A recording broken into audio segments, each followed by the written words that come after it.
Êtes-vous actif sur les médias sociaux? Si oui, vous faites partie des quelques 2 milliards de personnes à travers le monde qui le sont. Mon nom est David Coulombe. Bienvenue à votre mise à jour Outaouais.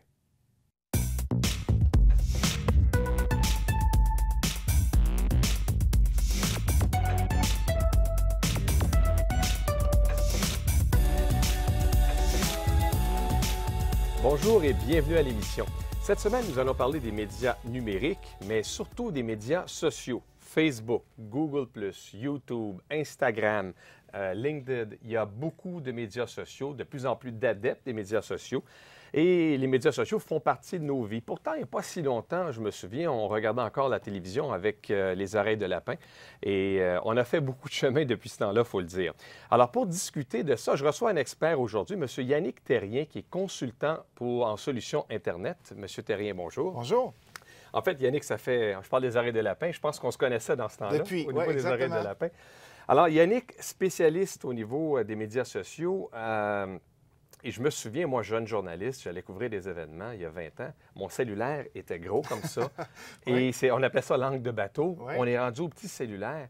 On s'en va où, Yannick? Très difficile à dire. C'est drôle que tu mentionnes ça, David, parce qu'il y a à peine quelques semaines, sur mon blog, justement, je suis arrivé à peu près, pour faire du name dropping, là, à la même conclusion que la présidente de Google au Québec, c'est-à-dire que c'est impossible à prédire parce que, par exemple, chez nous, dans notre entreprise, on vend aujourd'hui des produits qui n'existaient pas il y a 5 ans. Alors, le laps de temps, le développement, ça va tellement vite. Je me souviens aussi avoir lu Bill Gates dans sa biographie qui disait, qui répondait à un journaliste qui disait, Monsieur Gates, vous avez comme 96 du marché des ordinateurs portables. Êtes-vous inquiet? Il dit absolument. Il dit, on peut se faire dépasser à tout moment. Et est arrivé le phénomène Google avec la suite qu'on utilise. Tout est en ligne maintenant. Alors, c'est très difficile de savoir où on s'en va. Par contre, moi, ce dont je suis certain, c'est que l'avenir est à la connectivité. Qu'est-ce que vous voulez dire? Ça veut dire que tout va être interrelié très, très bientôt. On est déjà à l'aube là, des Xbox, PlayStation qui sont connectés à Internet. Notre musique provient d'Internet, les vidéos sont liées à Internet, on a notre compte, on a l'historique de ce qu'on regarde sur YouTube.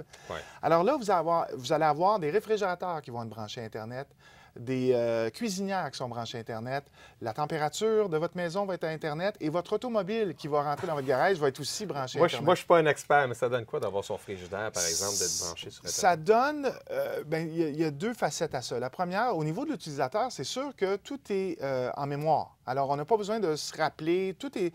Bon, on peut être dans la voiture pour savoir...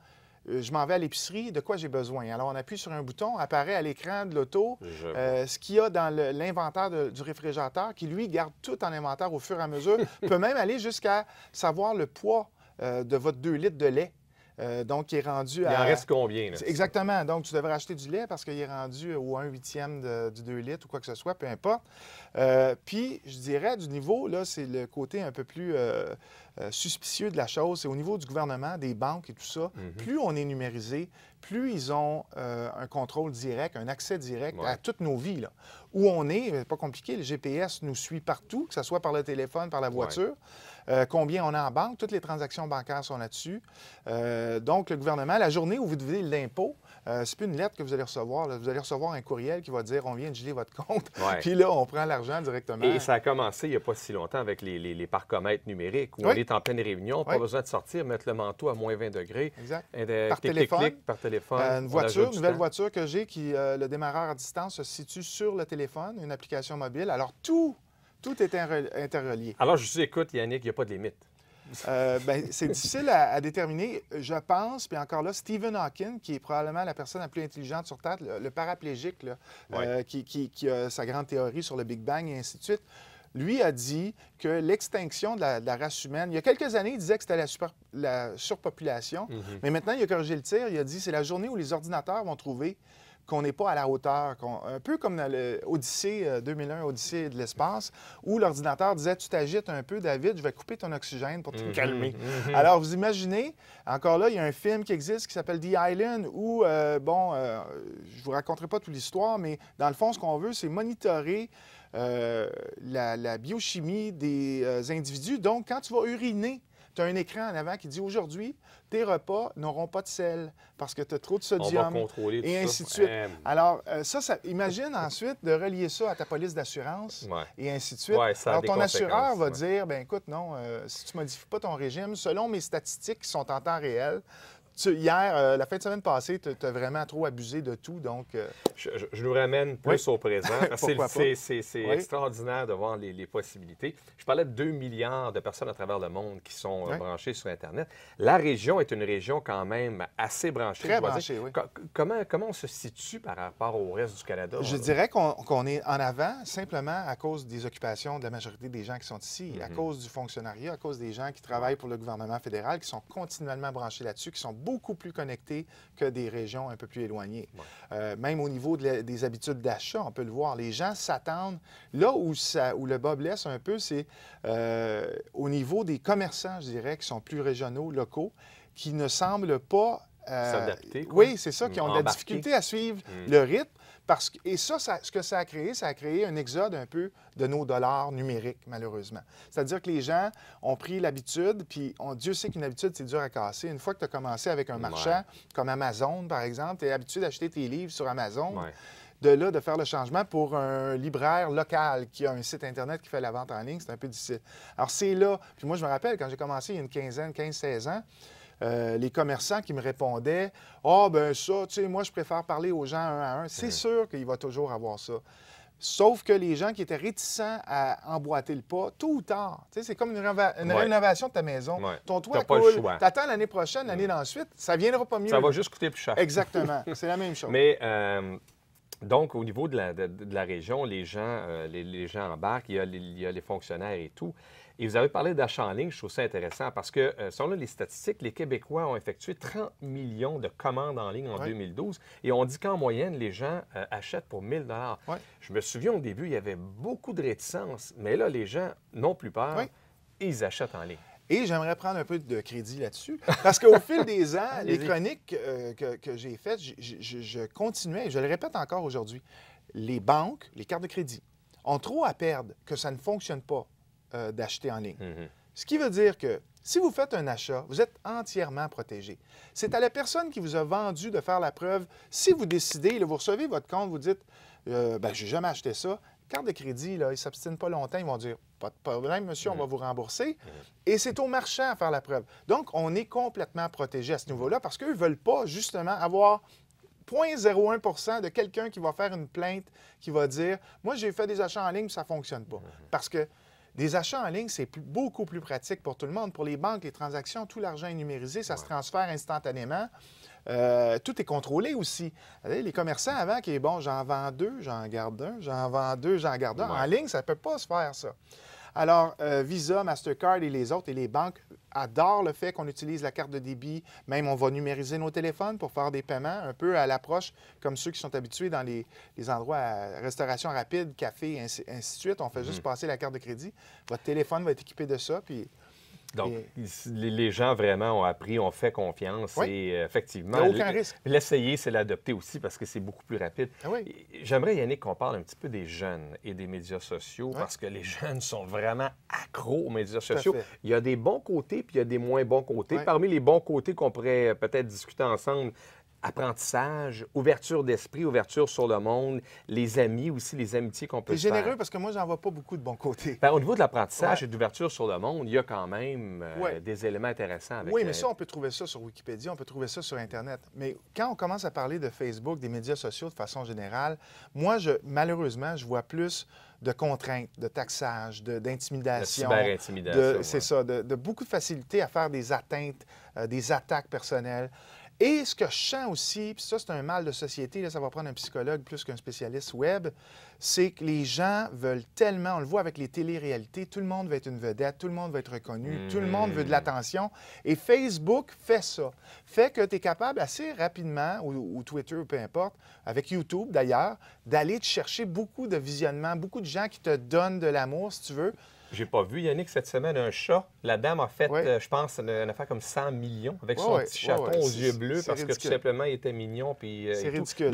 Donc, ça, il y a un danger. C'est un peu inoffensif, tu sais, le petit chaton. Mais moi, je pense à la petite fille, par exemple, de Vancouver, qui s'est enlevée la vie parce que un soir qu'elle voulait de l'attention, puis qu'elle sentait que les gars le regardaient, puis ça chattait, puis allez, monte-en un peu plus, monte-en un peu plus, puis à un moment donné, elle a tout montré, ça ne s'enlève plus. Ouais. C'est fini, là.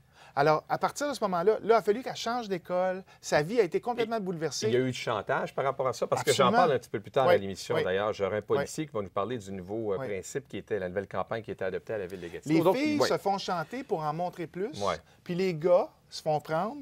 Ça, souvent par des filles ou des pseudo-filles, parce que c'est des films, c'est pas les vraies filles. Les gars se font prendre et là, ils font une petite danse devant la fille en pensant qu'il y a une fille à l'autre bout.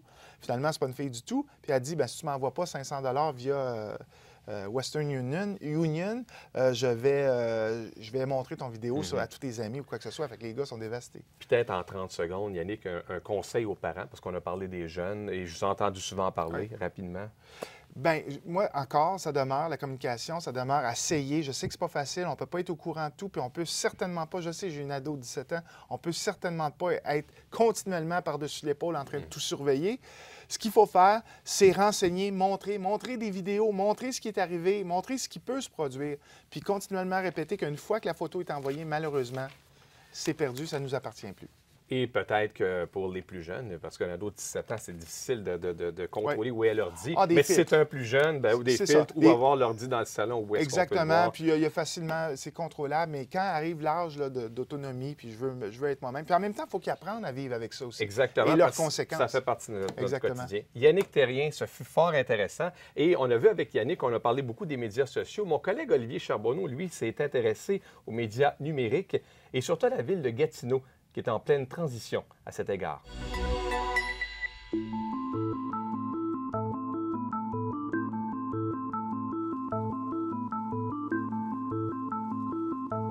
Je suis un participant activiste dans la communauté de la ville de Gatineau.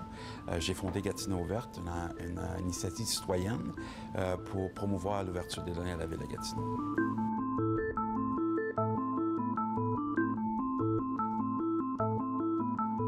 J'ai fondé ce mouvement-là pour être en mesure de demander à la ville d'ouvrir ces données pour qu'on puisse écrire des applications là, citoyennes. À titre d'exemple, tout récemment, il y a eu une application pour les événements touristiques, sociaux dans la Gatineau, et puis une des premières qui est allée Parc Espace Vert.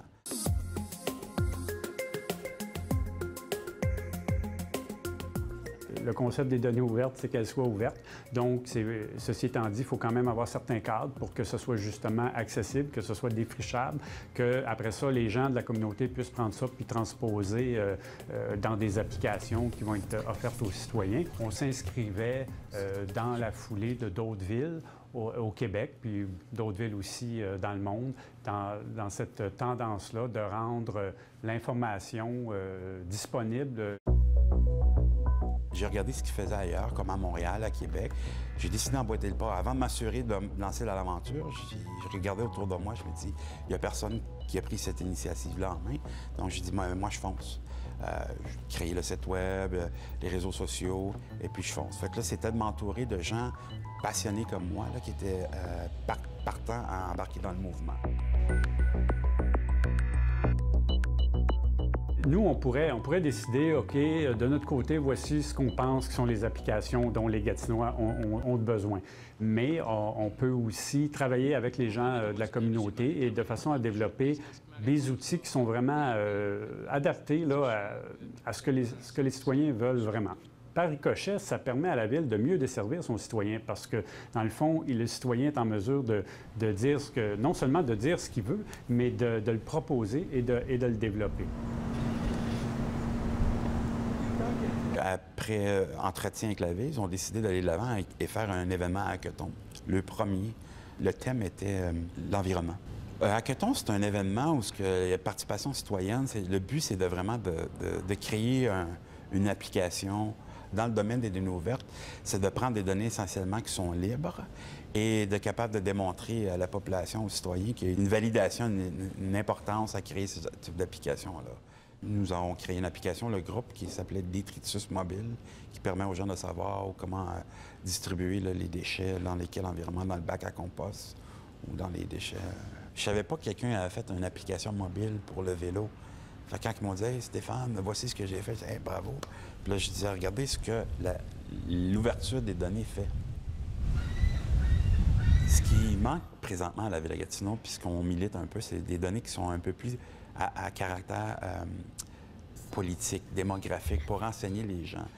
On peut parler aussi au niveau des dépenses. On a vu tout récemment qu'ils ont, quand ils ont lancé le portail des données ouvertes, ils ont libéré des informations par rapport aux contrats octroyés à la Ville de Gatineau. Ça, c'est des données très intéressantes que les citoyens sont à soif, qu'ils ont besoin de comprendre.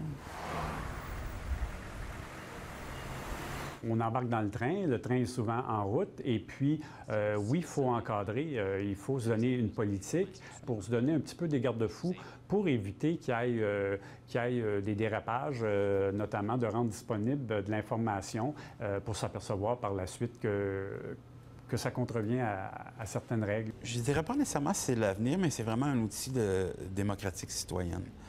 Je trouve que c'est important de rassembler les gens, d'avoir ce niveau de transparence au niveau de la démocratie, faire participer les gens, savoir qu'est-ce qui se passe chez eux, dans leur propre cours.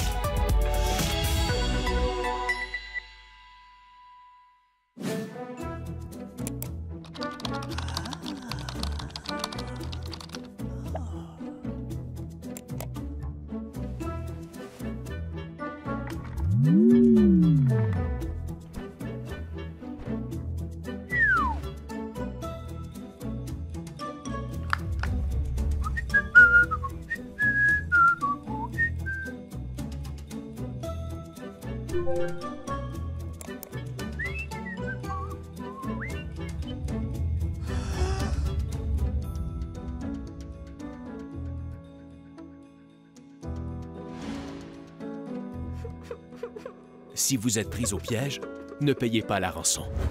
Les cyberprédateurs en demanderont toujours plus. Évitez de vous placer en situation compromettante, même si vous pensez être en privé. Une fois votre vidéo sur Internet, c'est presque impossible de l'effacer. Si vous êtes victime de sextorsion, portez plainte au service de police. Nous sommes là pour vous.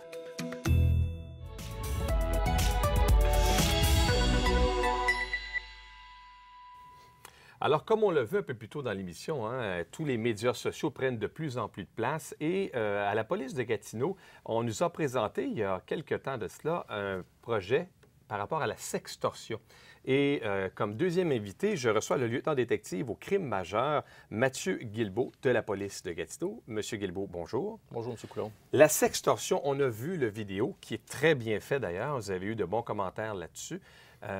Qu'est-ce que c'est la sextorsion pour les gens qui nous écoutent, là, qui comprennent bien? C'est quoi le phénomène? Bien, en fait, la sextorsion, c'est une des arnaques informatiques les plus utilisées de nos jours. Les cyberprédateurs sont devenus un petit peu maîtres dans leur art de convaincre des victimes à se dénuder devant leur propre ordinateur. Et une fois apportés dans un contexte de nudité, bien, les victimes sont filmées à leur insu. Mais il faut être drôlement persuasif pour convaincre quelqu'un de se déshabiller devant son ordinateur. Qu'est-ce que la personne a à gagner de faire ça? Bien, souvent, c'est comme je parlais, les cyberprédateurs sont devenus maîtres dans leur propre art. On commence avec une certaine séduction et rapidement, on est capable d'établir un lien de confiance avec nos victimes. Ah, donc, c'est peut-être pas quelque chose qui se déroule lors de la première rencontre? Bien, en fait, on a eu des cas où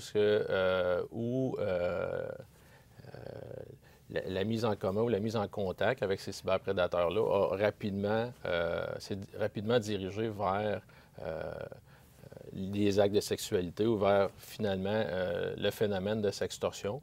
Quand même assez rare dans nos dossiers répertoriés à Gatineau où on a eu des échanges ou différents moments de contact. C'est dans un premier contact. Donc, la personne, le cyberprédateur entre en contact avec vous. De quelle façon trouve-t-il ses victimes? Bien, souvent, les victimes vont déjà être en avant de leur propre ordinateur, donc leur ordinateur personnel. Les victimes vont recevoir une invitation d'amitié, soit via Facebook ou un autre réseau social. C'est pas les réseaux de rencontres? On a eu certains réseaux de rencontres, mais encore là, c'est plutôt rare. C'est vraiment si je peux utiliser cette expression-là, un pop-up dans l'écran, Oui. vraiment une demande d'amitié, une demande pour chatter sur Internet. OK.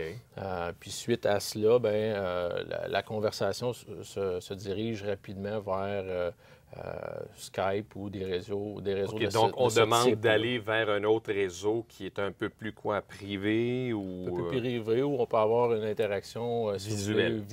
visuelle avec le modus operandi là, de ces Fait cyberprédateurs. que la première étape, c'est d'amener la personne sur Skype pour ce cyberprédateur-là.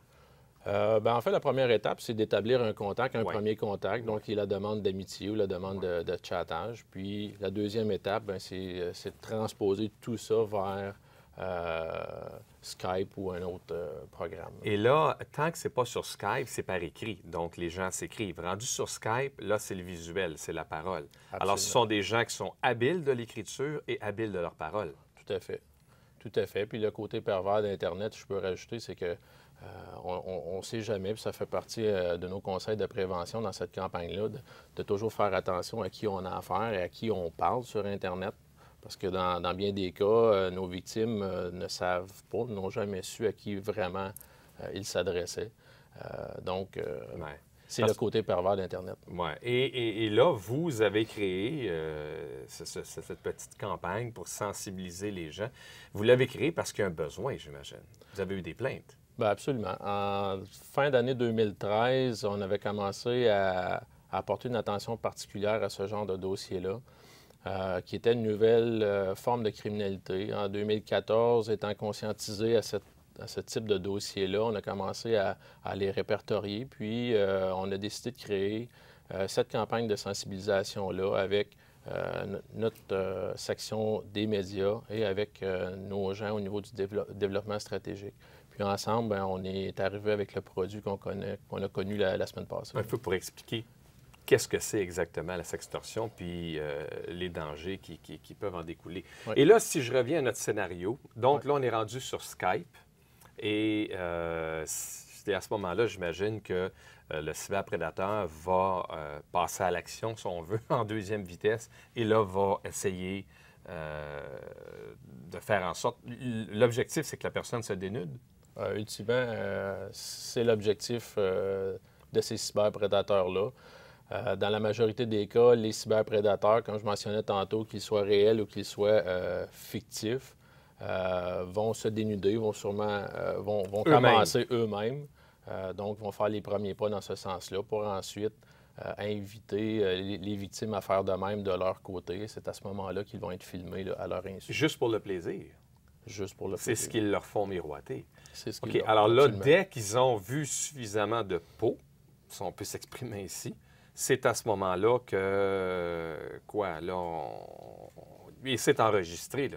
Le Absolument. cyberprédateur enregistre. Alors là, après ça, qu'est-ce qui se passe? Quelle est l'interaction avec l'autre personne? Bien, à ce moment-là, si vous voulez, dans la première étape, c'était convivial ou ça semblait convivial. Donc, on arnaquait vraiment les gens dans cette direction-là. Une fois les gens filmés à leur insu, le ton change complètement et c'est là qu'on tombe dans tout ce qui est la menace et l'extorsion d'utiliser cette bande vidéo-là à d'autres fins. Là, le ton n'est plus amical du tout. Là, on est en On business, comme on dit. est en mode chantage. En mode chantage. On est en mode menace. Combien ces cyberprédateurs-là peuvent exiger lorsqu'ils ont en possession des images, par exemple, d'une personne nue? Dans tous les cas, on parle de quelques milliers de dollars. Quelques milliers de dollars. On a des cas allant jusqu'à 5 000 qui ont été demandés. Mais je vous dirais, ça se situe là, principalement entre 1 000 et 5 000 les premières demandes d'argent. Et est-ce que les gens, d'habitude, les victimes, acceptent? On a eu quelques cas, pas la majorité, mais on a eu quelques cas où des victimes ont transféré de l'argent là, à la demande des arnaqueurs. Là. Incroyable. Et ces gens-là recommencent. J'imagine que le cyberprédateur, lui, c'est une victime après l'autre. Est-ce qu'on a une idée de combien de victimes un cyberprédateur peut être capable C'est d'arnaquer? Déjà qu'Internet, déjà qui est très difficile de reprendre la trace de ces bandes vidéo-là, c'est encore plus difficile de chiffrer à combien un cyberprédateur peut avoir fait de victimes. Là. Et est-ce que vous avez un portrait type de ce cyberprédateur-là? J'imagine que c'est un homme. Le portrait type, en majorité, ce sont des hommes. Les cyberprédateurs, encore là, c'est très difficile de se positionner qui est vraiment en arrière de l'ordinateur à l'autre bout. Dans nos dossiers, nos victimes sont principalement des hommes. Des hommes. Ouais. Catégorie d'âge? En fait, notre inventaire, en 2014, on a situé un groupe d'âge entre 18 et 56 ans, entre 16 ans pardon, et 56 ans. Donc, il est quand même vaste, mais notre moyenne d'âge est dans la mi-vingtaine. Là, on parle des prédateurs. On parle de nos victimes. Des victimes, On pardon. parle de nos victimes. Et donc, ça a été mis en place. Avez-vous eu des commentaires, des réactions à la suite de... Est-ce qu'il y a plus de victimes qui vous ont fait signe à la suite de la publication En de fait, cette la campagne est en branle depuis mardi passé. Oui, c'est assez récent. C'est plutôt récent. Depuis, on a eu un nouveau cas qui nous a été rapporté en matière de sextorsion. Tant mieux, parce que c'est le conseil qu'on donne aux gens. Ceux qui ne se sont pas manifestés, on les incite, on les invite à le faire. Qui était un premier objectif dans cette campagne-là. Mais le deuxième objectif était vraiment de sensibiliser les gens à ce danger, à ce côté pervers là, de tout ce qui est Internet et le monde informatique. Oui, c'est 1 minute qui est très, très bonne pour sensibiliser. Puis rapidement aussi, j'imagine qu'il faut avoir une précaution par rapport aux enfants, parce que les enfants peuvent être des victimes aussi. Absolument. Puis, je pense qu'il est intéressant avec cette bande d'animation-là, c'est qu'en utilisant les réseaux sociaux, bien, on incite ou on offre un outil de communication pour débuter une communication entre adultes et un adolescent, par exemple. Des fois, ce n'est pas toujours évident d'initier ce type de conversation-là avec nos ados. Mais je pense qu'avec le type de bande d'animation qu'on a là, un parent peut facilement partir de là puis initier une conversation en matière préventive.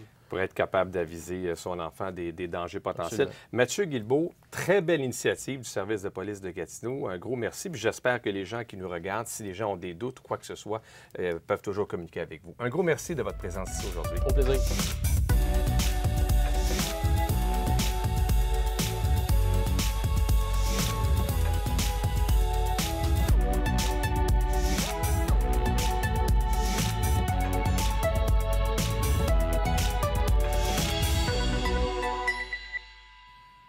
Alors voilà, j'espère que l'émission vous a plu. J'aimerais remercier les invités en studio, l'équipe technique ainsi que mon collègue Olivier Charbonneau. Si vous voulez réagir à cette émission, n'hésitez pas à aller sur majoutaouais@matv.ca et si vous voulez revoir d'autres émissions de mise à jour, allez sur matv.ca/Outaouais.